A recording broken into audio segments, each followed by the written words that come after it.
Alright, David Harry here. So I recently built a budget gaming PC based around an RTX 5060 GPU. So what I'm going to do in this video is to go over the prices for the components and just get to the overall build cost of this particular basic gaming PC. And the idea is to come back to this exact same build at some point in 2026 and then just kind of compare the cost to build the exact same machine then. So as I'm recording this video, it is the 21st of December 2025, so basically right at the back end of 2025, and like I say, maybe in 3 months or 6 months time into 2026 I'll just revisit this exact same build and let's get an idea of what the movement's been like on its price then. Now just before I get into all the costings here, let me just go over a few of the things first. So as most people will know by now, RAM has started going through the roof. Now at first it looked like that was only going to be DDR5 RAM, and even that was very unfortunate obviously, but now it looks like DDR4 RAM is about to take the same trajectory as DDR5, so it is just not looking at all good for any types of RAM. However, just before Black Friday, you probably noticed a lot of YouTubers and people on social media suggesting that, you know, you should buy most of your main components during Black Friday, even things like the GPU and also the storage as well, because those prices were looking like they're going to go up as well. Because don't forget, GPUs use RAM, so of course if RAM becomes kind of like a bit scarce because it's all being mopped up by like the AI server farms and all the rest of it, then of course, you know, it kind of stands to reason that GPUs will probably go up slightly in price because obviously they use RAM chips on them as well. And then on top of that, as far as storage is concerned, you know, SSDs have started like taking a bit of a shift upwards, and maybe those prices might start going a bit crazy as well into 2026. So like I say, there was a lot of people talking about this in the lead into Black Friday. So that's what I done myself, was to buy like the kind of like the heavier components, the main components. I bought them during Black Friday. Anyway, so what I'm going to do then is just go through the components here and the cost of them and stuff, and then we'll just kind of tot it all up and we'll get like, you know, the end summary price of this particular basic gaming PC. Okay, so the first thing to look at then is the case. Now this cost me £32.40. Now I did actually buy this earlier in the year but hadn't used it for anything. However, at the time of doing this video, the case was £30.51. So that's the price that I'm going to use in the calculation for the total build. Now, as far as the PSU is concerned, this is also something that I'd already bought earlier this year. Now, the particular one that I've got is an 80 plus bronze 550 watt. So what I've done for the calculation for this particular build is to use the best price that I could find as I was buying all of the components around Black Friday, and that led me to this MSI, which was £35. Now as far as the fans are concerned, there's going to be a ton of options for them. However, anytime I build a basic or budget machine, I use these ones by ID Cooling, and I've actually bought loads of these in the past. Now these cost £24.99 for 3, but I've used 4 of them in this particular build, so I've just kind of costed accordingly as to what the 3 would have cost me. Now moving on to what is arguably the main components for this type of system, and the first thing is the motherboard. So this is a Gigabyte B760M D3HP, and this only cost me £73.99. Again, I kind of took advantage of the Black Friday pricing for this particular board. Now to pair up with that motherboard, I went for an i3-14100F, which as we can see here only cost me £62.99. Now the other cool thing about this particular CPU is that the stock cooler that comes with it is perfect for this particular CPU. CPU, which also means that I didn't have to go to the expense of an extra CPU cooler. Now, as far as RAM is concerned, my default go to is Corsair Vengeance. However, even during Black Friday, the Vengeance DDR4 3200 MHz RAM was over £100. So what I managed to do was to find this RAM here by a company whose name I cannot pronounce, and I'm not even going to try. However, this too is DDR4 3200. It's 16 gigs, which is 2 lots of 8 gigabytes. And importantly, this is also CL16 RAM as well. But maybe the most important thing is that this RAM only costs £65.99, and so far in all the tests that I've been doing with this basic gaming PC, this particular RAM here seems to be performing exactly the same as like the usual Vengeance RAM that I would go for. Now, as far as the storage is concerned, I went for a 1TB Western Digital SN850X with the heatsink built in.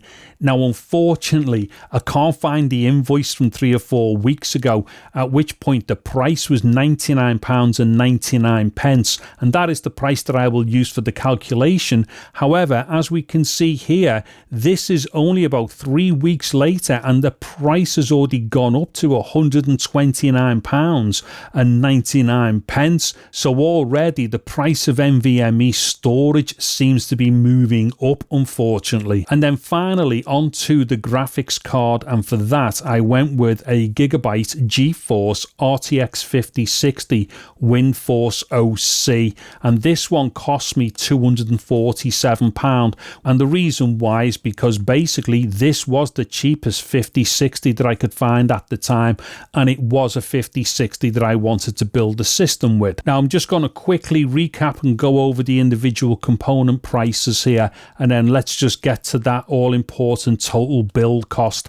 So the case was £30.51, the power supply was £35, the fans were £33.32 because there was 4 of them, the motherboard was £73.99, the CPU was £62.99, the RAM was £65.99, SSD was £99.99, and then the GPU was £247, and that gives us a total bill cost of £648.79. Okay, so as we could see there then, this basic gaming PC essentially cost me £650 to build, and that didn't even include the operating system. Now, to be fair about the operating system though, you can pick up Windows 11 licenses really cheaply. I've picked up a number of them in the past for less than £10. And on top of that as well, you can also put, say, Linux on a system like this. Maybe you want to get into Linux Bazite or SteamOS or something like that, in which case that's not going to cost you anything anyways. However, if you are thinking about going down the Linux route or any kind of derivative of Linux such as SteamOS, Bazite, whatnot, I would think twice maybe about doing that with something that's got an NVIDIA GPU and an Intel CPU on it. For those types of systems, you're probably best off sticking with AMD right the way through for that stuff. So AMD CPU and AMD GPU as well. And actually, that leads me on to something else. There might be some people out there thinking to themselves, but hold on a minute, Dave, you could have built this like as an AMD system, and maybe that would have cost a bit cheaper. Well, you're right. I definitely could have used AMD with inside of this build. I probably wouldn't have gone AMD for the GPU because, for the price that I paid for this GPU, and bear in mind, I wanted this to all be like, a new system. There really isn't an AMD option at that price level for the GPU. However, and very surprisingly, as far as the CPU and the motherboard are concerned, there was nothing that I could go into as far as AMD was concerned for that either at the time, because if I went for the cheapest AM4 CPU, which would have been at least as good as the 14100F here, to have got one of those CPUs would have cost more than what it did for this i3, and then on top of that, a motherboard to go with that particular type of AM4 CPU was also going to have cost more than what I paid for this motherboard here. So it ends up that this B760M motherboard was actually the best option that I could go for. So yes, whilst I've got nothing against an AMD build, it just was going to cost more money, weirdly. And that's bearing in mind that, like, you know, AM4 systems are generally the best way to go as far as budgets is concerned. But nonetheless, that's the only reason why I never went down the AMD route, is because with the price of this particular CPU and this board at the time, it just made a lot more financial sense to do that. And anything else that I could have done with AMD as far as the CPU and board were concerned, it definitely was just going to push the price too high. And to be honest, I don't even think I would have seen that much of a difference either in performance anyway, paired up with this particular graphics card.